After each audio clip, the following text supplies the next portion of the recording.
everything was going up. Government jobs were going up, real jobs were going down. So you would have had that catastrophe, and on top of it, instead of 20 trillion coming in, you would have had 10 trillion leaving our country. In other words, you would have had a catastrophe. You probably would have had a bankrupt country. You are so damn lucky that I won that election, I'm telling you. Okay, part of President Trump's speech yesterday, bragging multiple times about the state of the economy in an event which was supposed to be about affordability. It comes as the president continues to face real pushback from members of his own party over the Epstein files. We'll dig into that ahead of a vote today in the House on those documents. Plus, we'll bring you expert legal analysis on the federal case against former FBI Director James Comey after the judge yesterday issued a stark warning to prosecutors. We will also preview a consequential visit at the White House today with the Saudi Crown Prince set to meet with President Trump. It comes on the heels of the United Nations Security Council voting yesterday to adopt a resolution endorsing the 20-point ceasefire plan in Gaza. And make no mistake of it, we're going to be talking about a lot of things today. I think 10 years from now, 15 years from now, if the peace plan sticks, Jonathan Lemire, what's going on right now with the United Nations, what happened yesterday, where you actually have Hamas coming in, agreeing with this plan, Israel agreeing with this plan. You've got the Saudis going to the White House today. Hard not to believe after the F-35 deal that they're not going to sign under the Abraham Accords.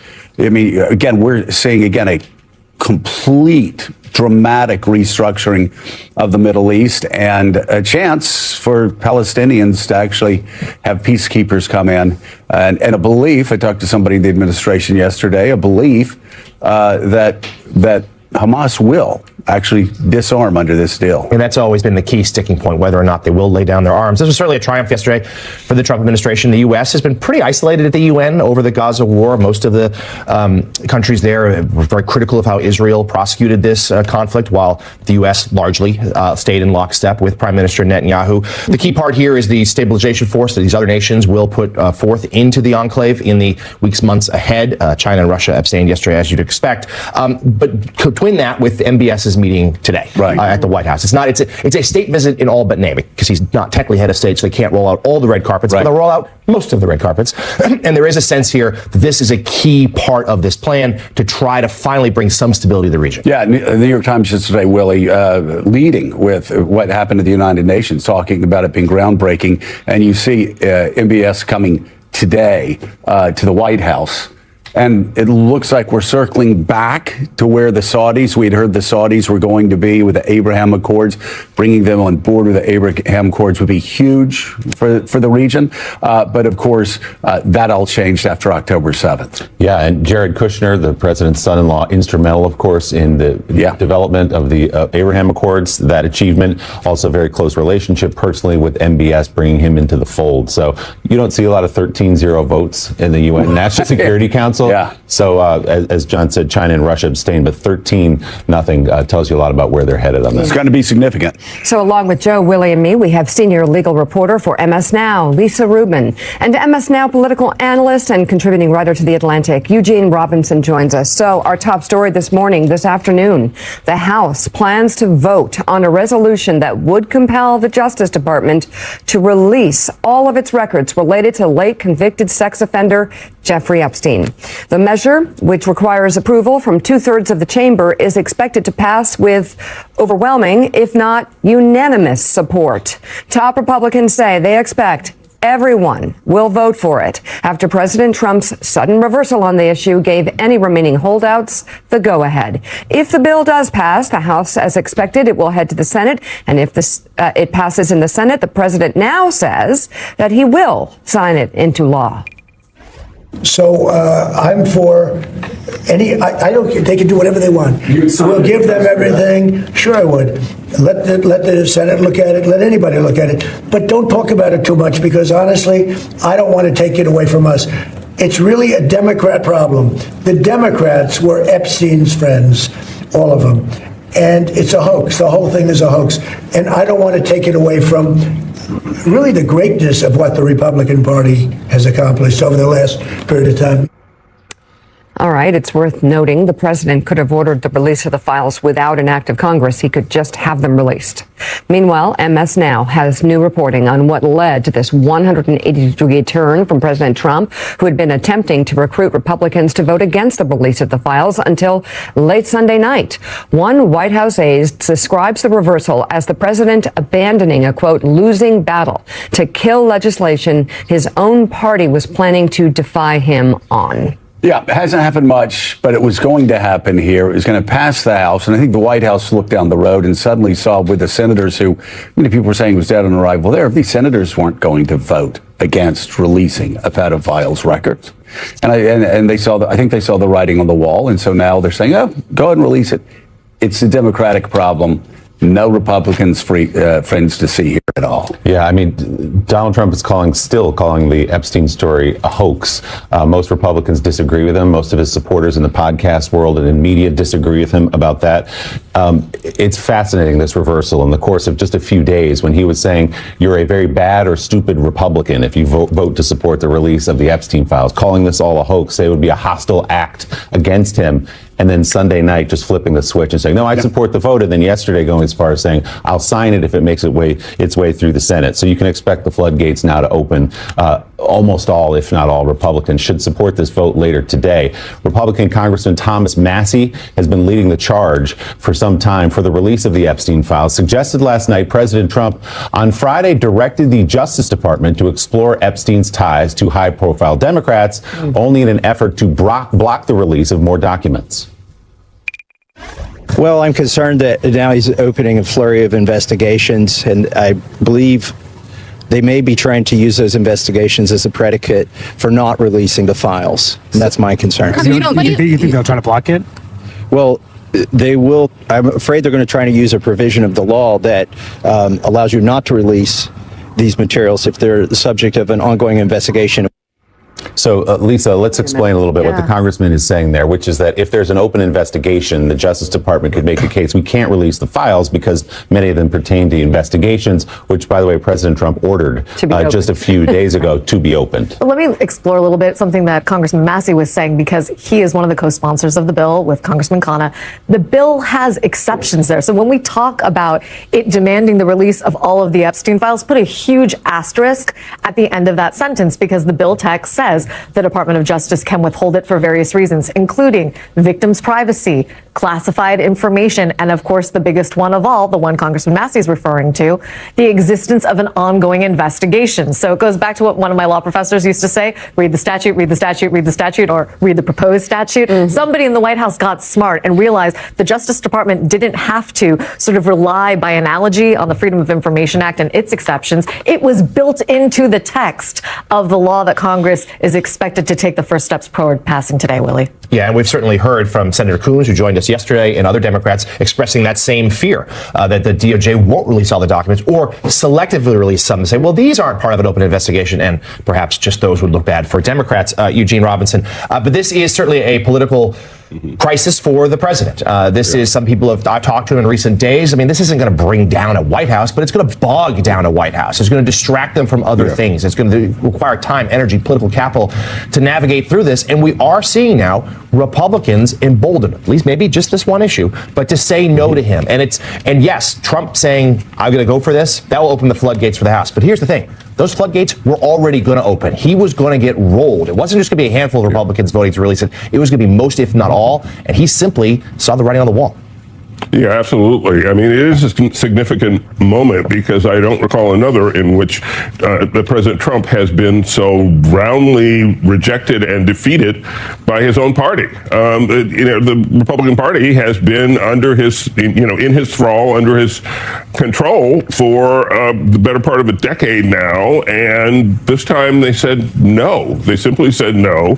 And he didn't want to hear that. He didn't want the nation to witness him being defeated in that way. So he caved, and just, he absolutely caved. Now, and this will not go away, because these questions of, well, what gets released and what doesn't get released, I don't think Thomas Massie is gonna desist now and just say that, okay, well, whatever the administration allows to trickle out is fine.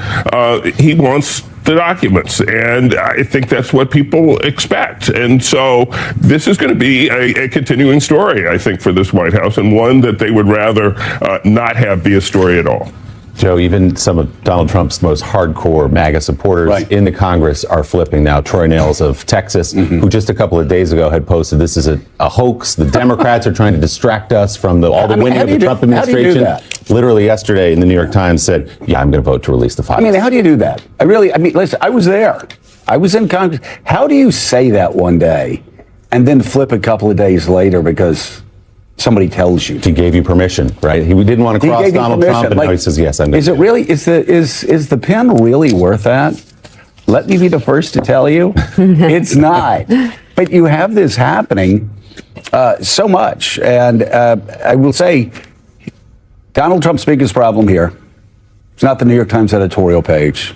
It's not MSNBC primetime. It's not Ro Khanna or Adam Schiff. It's the MAGA base. It's Marjorie Taylor Greene. It's Steve Bannon. It's Thomas Massey.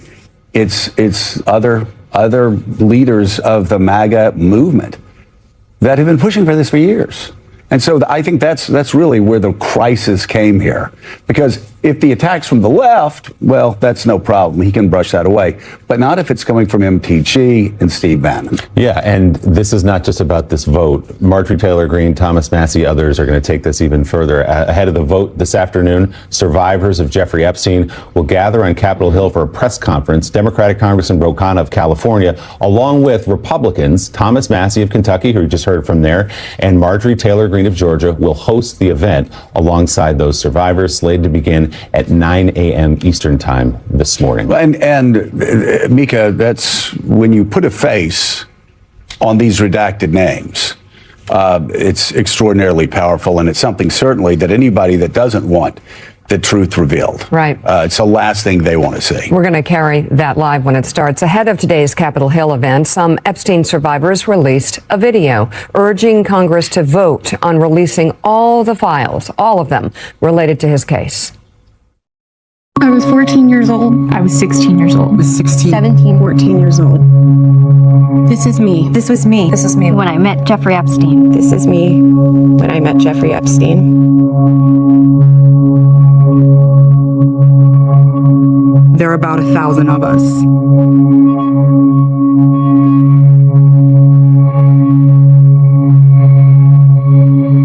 It's time to bring the secrets out of the shadows. It's time to shine a light into the darkness.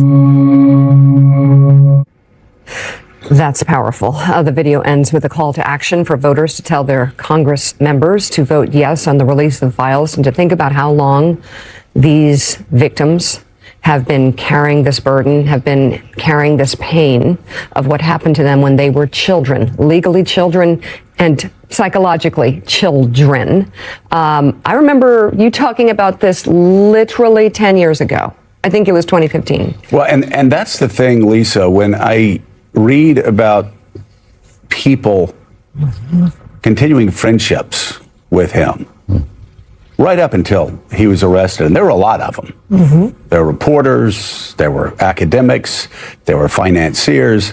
I remember in 2015, 2016, starting to ask around the table because there had been rumors that Epstein had been a friend, just rumors at the time. I mean, we didn't have, but this was a couple of years before Julie Brown's incredible reporting at the Miami Herald, but that he was close to both Donald Trump and to Bill Clinton. And so I started asking this question because we had the election coming up, and I kept asking, why is this guy out of jail? It wasn't a leading question.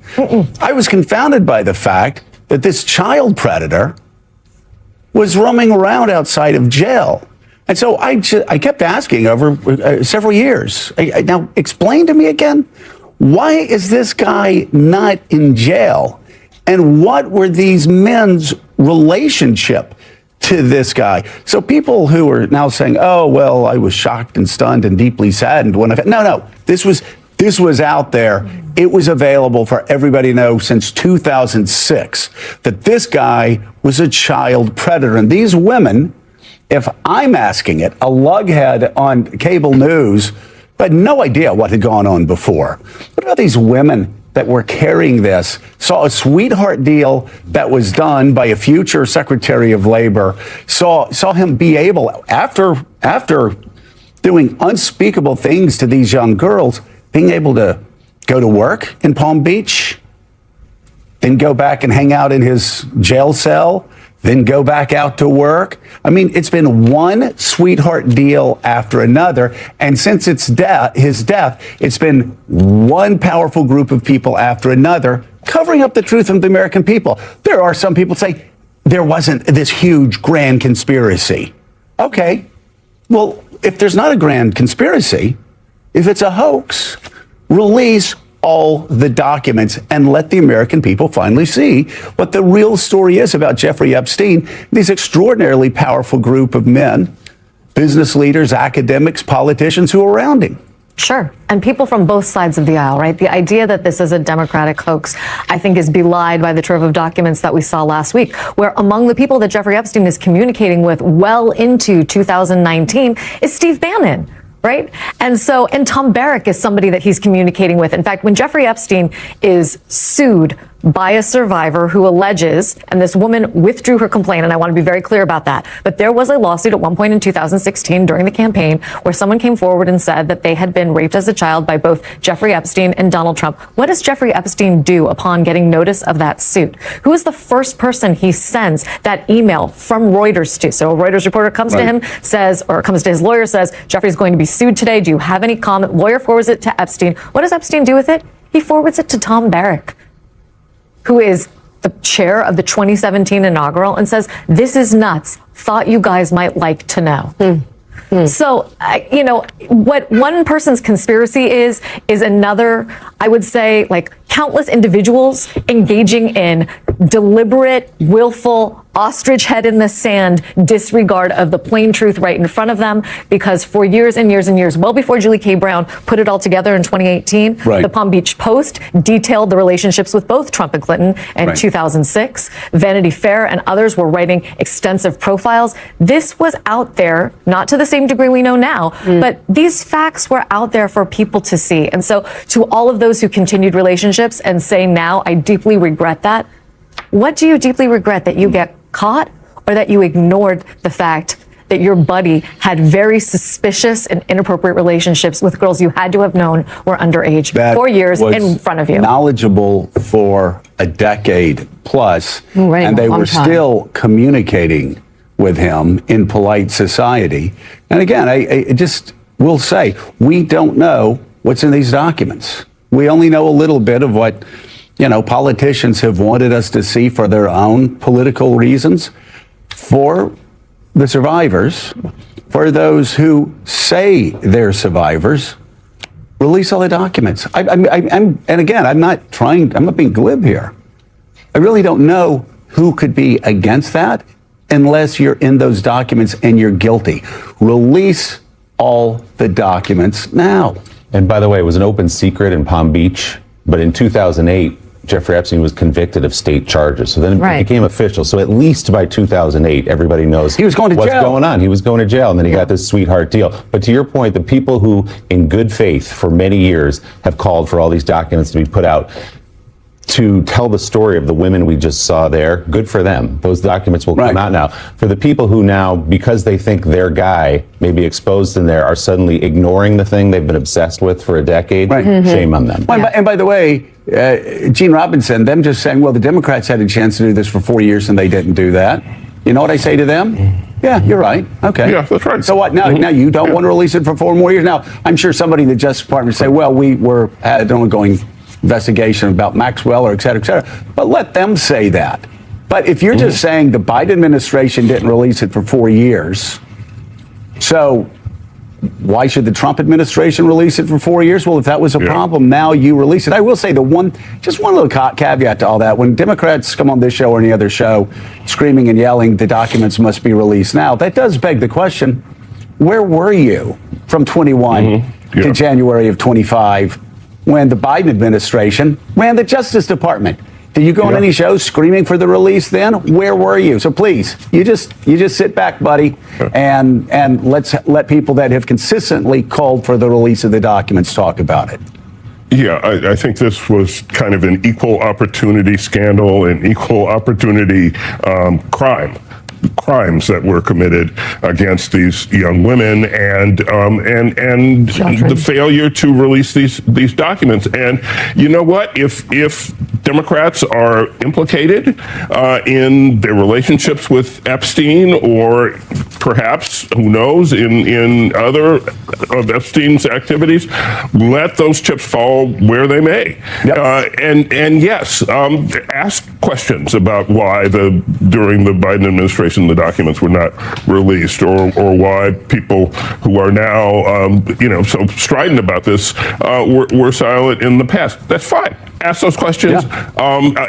Given. That's fine. That is no reason not to do the right thing now. That doesn't answer the question, and it's obvious what needs to be done. So again, this is not going away. It hasn't gone away for a decade. It's not going to go away. And at some point, I think the Trump administration will realize that no, this ain't over.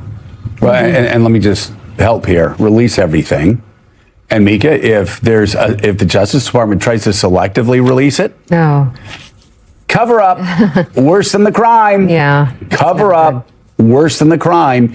If you're too clever by half and you try to cherry pick it, that only keeps this crisis going for the White House and actually makes it even more intense. So release everything. Okay, and we're going to be carrying, of course, the news conference hosted by members of Congress with the survivors of the Epstein scandal at 9 o'clock Eastern time. They are women now, but this happened to them when they were children. This is pedophilia.